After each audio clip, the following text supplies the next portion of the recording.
Der Karl beißt schließlich an bei den Weiberleut, wo sie ihm verkuppeln wollen, und fährt mit ihrer auf eine Weltreise.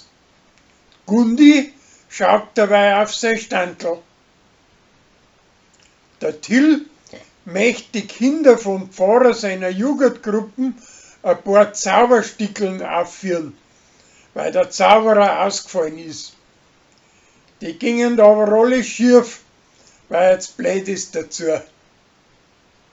Danach ruiniert er der Sarah sein Puzzle aus Plastikperlen und kauft statt den heimlich ein neues.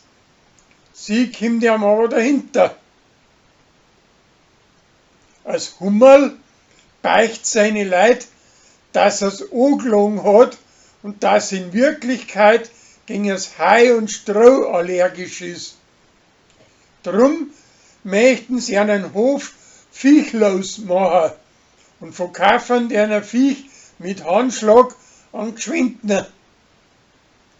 Danach findet aber der Dr. Resch zu Wolfratshausen außer, dass nicht gegen das Hai und Stroh allergisch ist, sondern gegen den Blierstaub von den Birken.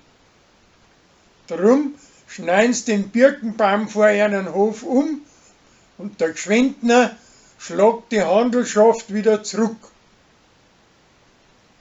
An Rolli, seine preußische Pflegtochter, möchte starke Frauen filmen und fragt Uri, aber die mag nicht, weil es Bullen hat vor der Filmkamera. Danach filmt's Sarah, aber der sein Gerät taugt auch nix.